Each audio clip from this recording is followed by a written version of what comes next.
Raise your hand if you have a relationship in your life that's meaningful to you.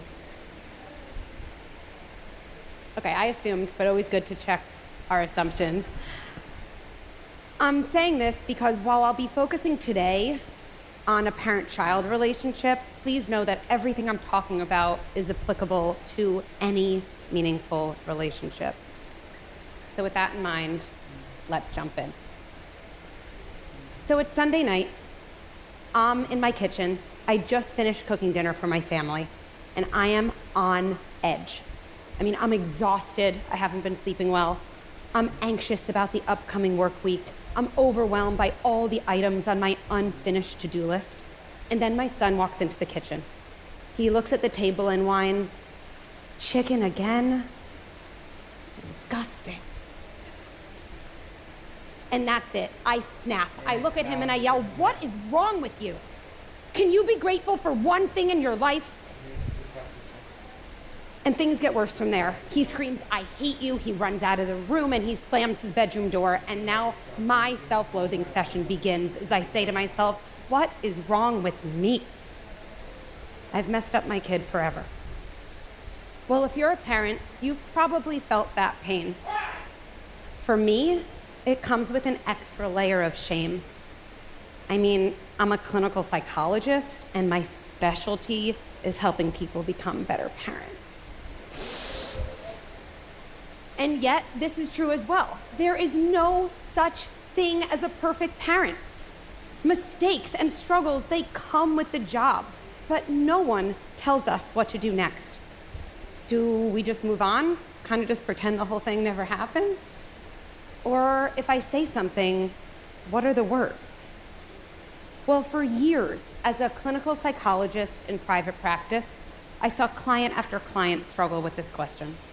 And now, as the creator of the parenting content and community platform Good Inside, I see millions of parents around the globe struggle with this issue. All parents yell. No one knows what to do next. Well, I'm determined to fill this gap. After all, there's almost nothing within our interpersonal relationships that can have as much impact as repair. Whenever a parent asks me, what one parenting strategy should I focus on?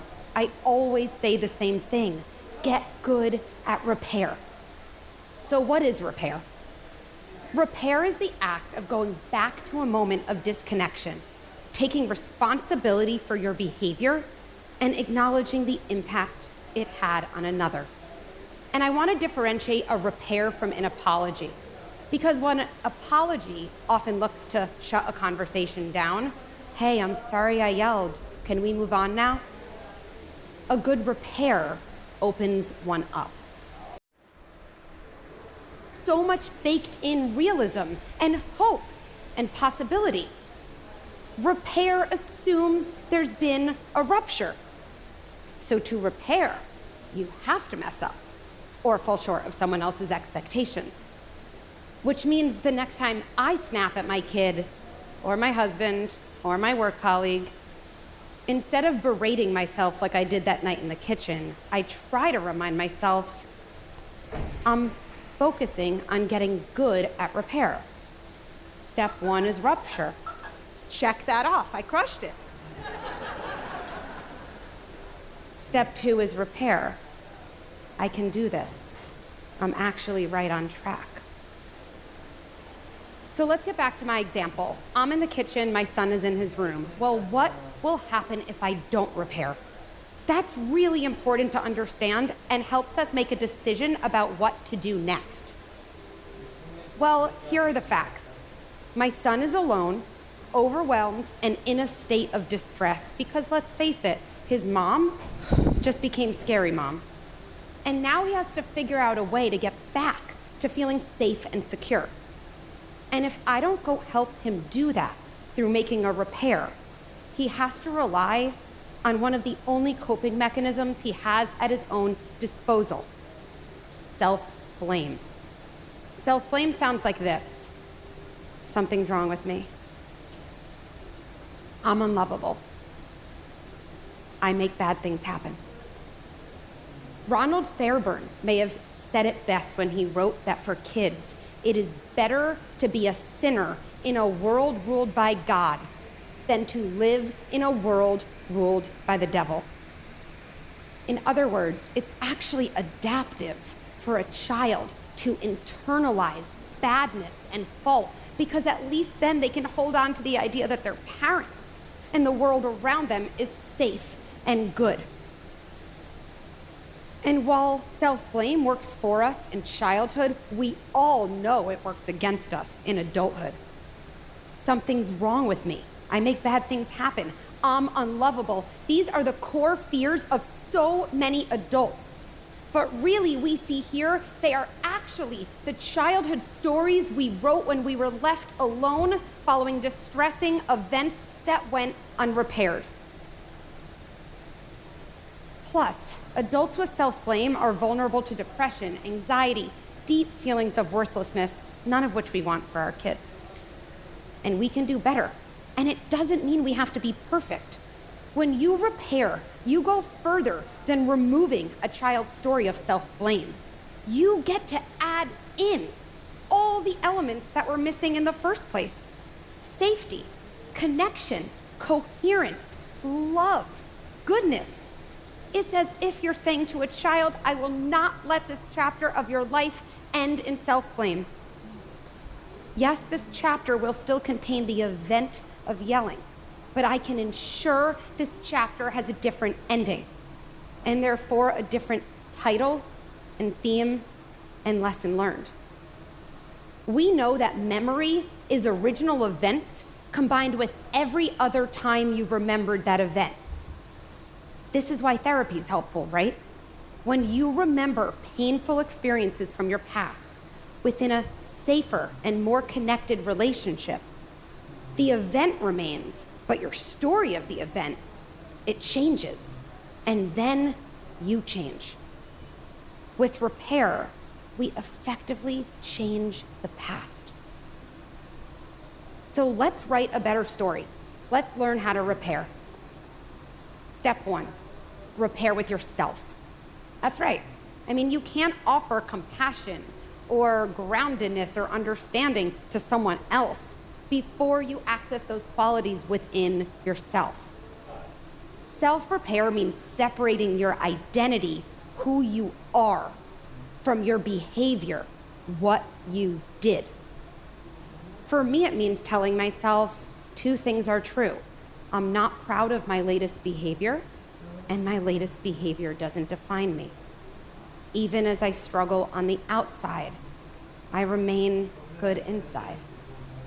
I can then start to see that I'm a good parent, identity, who was having a hard time, behavior, and no, this doesn't let me off the hook. This is precisely what leaves me on the hook for change.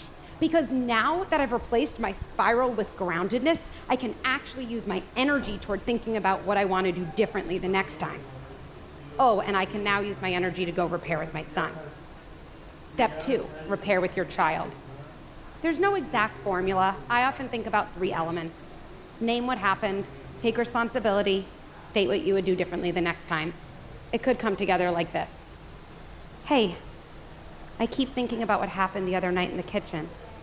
I'm sorry I yelled. I'm sure that felt scary, and it wasn't your fault. I'm working on staying calm, even when I'm frustrated. A 15-second intervention can have a lifelong impact.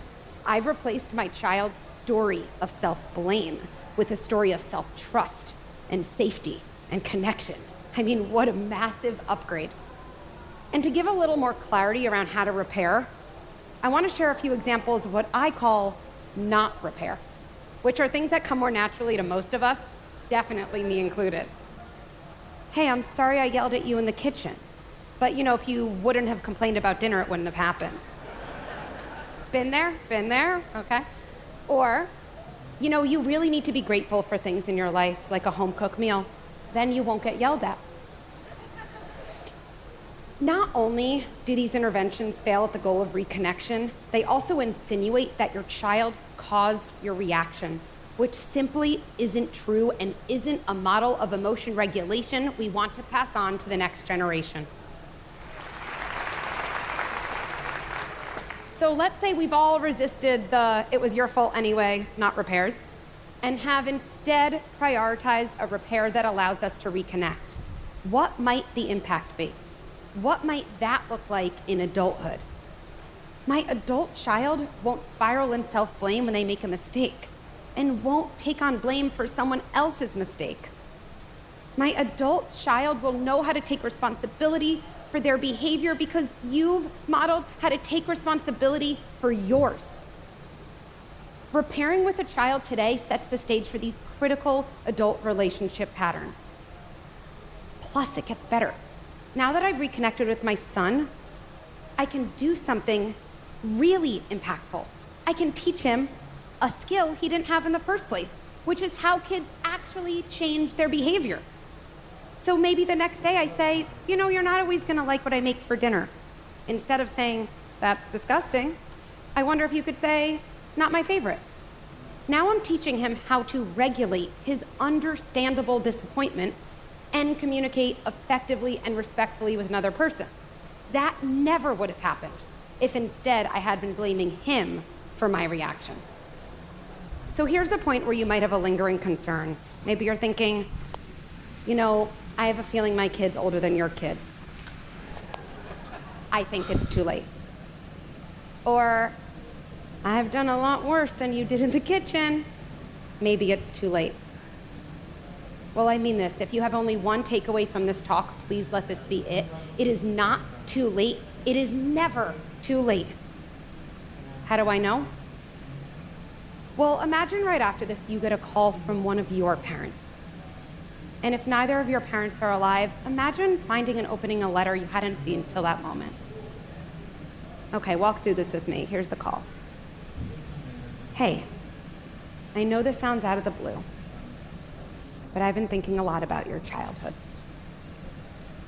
And I think there were a lot of moments that felt really bad to you. And you were right to feel that way. Those moments weren't your fault. They were times when I was struggling, and if I could have gone back, I would have stepped aside. I would have calmed myself down and then found you to help you with whatever you were struggling with. I'm sorry. And if you're ever willing to talk to me about any of those moments, I'll listen. I won't listen to have a rebuttal. I'll listen to understand. I love you." I don't know many adults who don't have a fairly visceral reaction to that exercise. I often hear, "Why am I crying?" Or, "Listen, that wouldn't change everything, but it might change some things." Well, I definitely do not special in math, but here's something I know with certainty. If you have a child, that child is younger than you are. Always true. The story of their life is shorter and even more amenable to editing. So if that imagined exercise had an impact on you, imagine the impact